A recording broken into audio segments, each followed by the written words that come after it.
kami terkait tanggapan kasus yang terjadi di kelas. Silakan menyaksikan.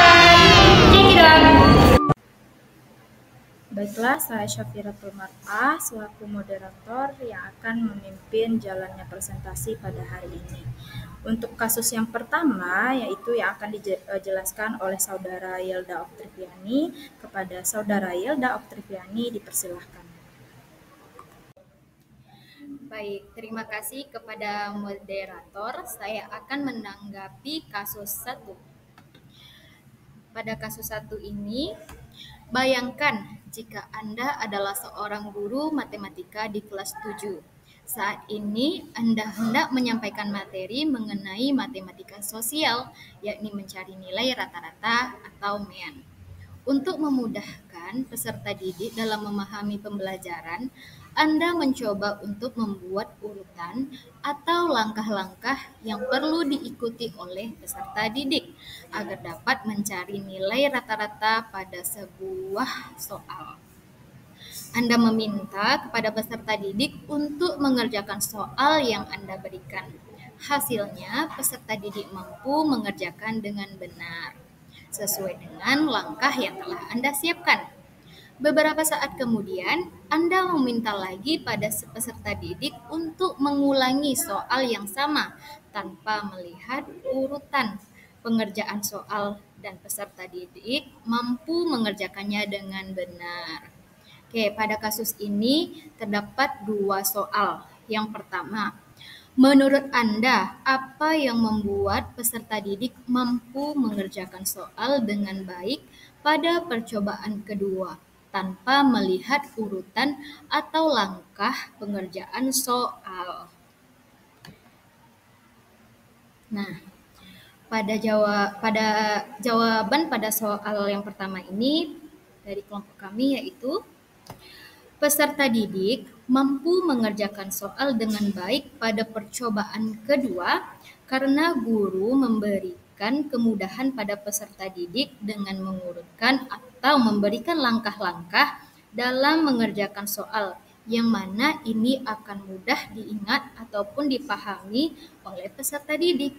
Sehingga pada saat pengerjaan soal kembali, peserta didik sudah paham bagaimana cara pengerjaan soal yang telah diberikan.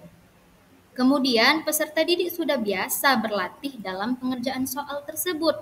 Semakin banyak berlatih dalam mengerjakan soal, maka peserta didik juga akan ingat dan paham dalam mengerjakan soal. Oke, lanjut pada soal nomor 2. Sebagai seorang calon guru dalam kegiatan belajar yang seperti apa metode di atas dapat diterapkan? Elaborasi jawaban Anda dengan menyatakan teori yang berkaitan. Oke, kita lanjut next slide. Nah, dengan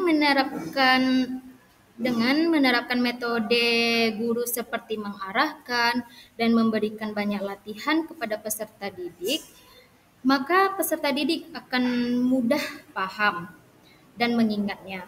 Hal ini berkaitan dengan teori belajar behavioristik, di mana pada saat itu seorang guru lebih cenderung lebih mendominasi kegiatan pembelajaran dengan memberikan instruksi selama mengajar.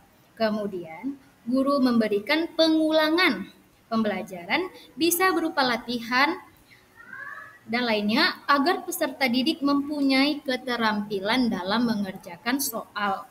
Sebagai calon guru, teori ini sangat bermanfaat untuk diterapkan di kelas agar memudahkan peserta didik memahami pembelajaran. Dengan menerapkan metode tersebut, daya ingat tentang pelajaran akan tahan lebih lama dan akan membekas di ingatan peserta didik. Nah, dapat kita pahami bahwa guru matematika yang mana ini berisi rumus-rumus, pola-pola, dan lainnya, dengan rumus tersebut, guru ini memberikan langkah-langkah atau tips dan trik dalam menjawab soal, sehingga peserta didik tersebut dapat mudah memahami soal dengan cara mengikuti tips dan trik dari guru matematika tersebut. Sekian dari presentasi saya kembalikan kepada moderator. Terima kasih. Baiklah, terima kasih kepada Saudara Yelda Oktaviani yang telah memaparkan terkait kasus pertama.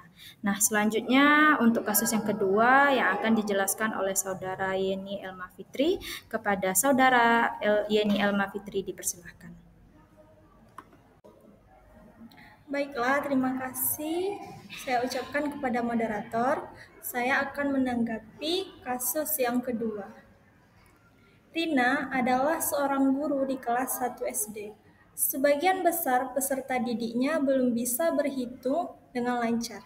Rina sedang memikirkan cara yang sesuai untuk membantu peserta didiknya dalam menyelesaikan tantangan dalam belajar. Nah, pertanyaannya yang pertama, menurut Anda, apa yang dapat Rina lakukan untuk membantu peserta didiknya sesuai dengan tahapan perkembangan usia? Kemudian yang kedua, mengapa Anda menyarankan hal tersebut? Elaborasi jawaban Anda dengan menyertakan teori yang berkaitan.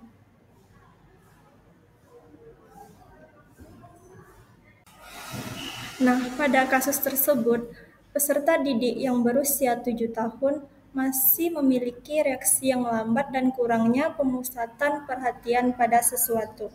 Pada usia tersebut, anak cenderung senang dalam bermain. Menurut Jane Figet, anak pada usia tersebut masih sulit dalam berpikir secara logika, menggabungkan atau mengubah suatu gagasan pikiran. Nah, hal ini tentu menjadi perhatian yang sangat penting bagi Rina sebagai seorang guru, di mana sebagai seorang guru harus menciptakan proses pembelajaran yang menyenangkan yang tentunya sesuai dengan kebutuhan peserta didik.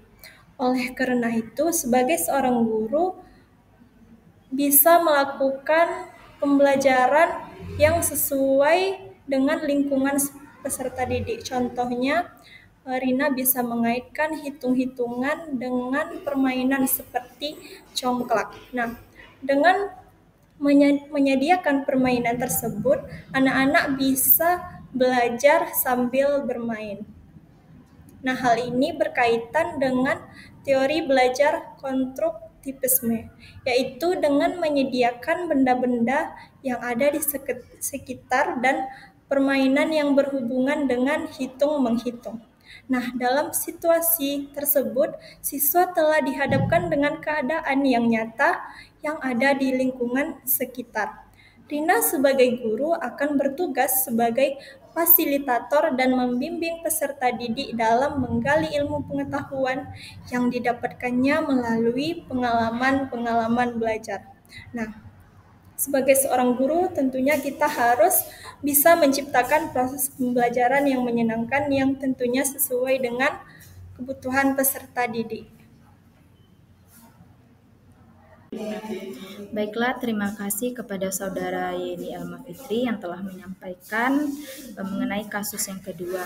Nah, selanjutnya yaitu kasus yang ketiga yang akan dijelaskan oleh Saudara Yasinta Rahmadona. Kepada Saudara Yasinta Rahmadona dipersilahkan.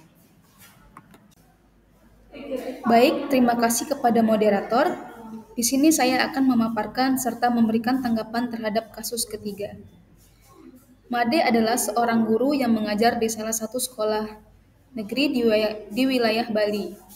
Ia mengampu mata pelajaran bahasa Indonesia. Pada suatu ketika, ia hendak mengajarkan materi tentang teks deskripsi pada peserta didiknya. Pada buku cetak yang menjadi panduan saat mengajar, terdapat beberapa contoh teks deskripsi yang menceritakan tentang bangunan-bangunan pencakar langit yang ada di ibu kota. Dengan memperhatikan latar belakang setiap peserta didiknya, Made pun mencoba untuk memberikan contoh yang berbeda. Ia memberikan contoh teks deskripsi tentang pantai dan makanan yang berasal dari Bali. Pertanyaan pertama, Menurut Anda, apakah pertimbangan dan keputusan Made sudah sesuai? Mengapa demikian? Pertanyaan kedua, prinsip apa yang Made gunakan dalam kasus tersebut? Elaborasi jawaban Anda dengan menyertakan teori yang berkaitan. Tanggapan kami untuk soal yang pertama, yaitu menurut kami, pertimbangan dan langkah keputusan yang diambil Made sebagai seorang guru sudah sangat tepat, karena Made sudah mampu memperhatikan latar belakang setiap peserta didiknya sebelum mengajar. Dengan memahami latar belakang peserta didik, Made pun mampu memberikan contoh teks deskripsi yang memudahkan peserta didik dalam memahami, mengenali, dan tahu akan materi karena sesuai dengan kondisi dan budaya yang ada di lingkungan peserta didik. Namun, berbeda halnya jika Made memberikan contoh teks deskripsi tentang bangunan-bangunan pencakar langit yang tentunya contoh tersebut tidak relevan dengan kondisi yang ada di lingkungan peserta didik. Kemudian, tanggapan kami untuk soal yang kedua, yaitu dalam kasus tersebut, Made menggunakan prinsip pembelajaran yang memperhatikan latar belakang peserta didik dengan memberikan contoh yang ada yang sesuai dengan lingkungan peserta didiknya. Hal ini berkaitan dengan pembelajaran Culturally Relevant Teaching atau CRT, yaitu pendekatan pembelajaran yang mengintegrasikan materi pembelajaran dengan budaya. Tujuannya adalah memperkenalkan keanekaragaman budaya kepada siswa, sehingga mereka dapat mengenal dan melestarikan budaya. Konsep belajar ini membangun jembatan dari pengalaman peserta didik pada lingkungan tempat tinggalnya ke dalam pengalaman mereka di kelas. Kemudian membawa unsur-unsur ke dalam pembelajaran sehari-hari mereka di sekolah, serta memvalidasi budaya dan tempat tinggalnya karena ada keterhubungan pembelajaran dengan kondisi atau budaya di lingkungan peserta didik. Baiklah, itu saja tanggapan kami mengenai kasus ketiga. Terima kasih atas waktunya. Saya kembalikan kepada moderator. Baiklah, terima kasih kepada Saudara Yasinta Ramadona yang telah memaparkan kasus ketiga yang mana merupakan kasus terakhir dari presentasi kelompok kami. Sekian presentasi dari kelompok kami. Jika teman-teman ada yang ingin ditanyakan atau memberikan kritik dan saran, dapat memberikan kritik dan saran atau berupa pertanyaan di forum LMS kita atau forum diskusi. Saya selaku moderator, saya akhiri dengan wassalamualaikum warahmatullahi wabarakatuh.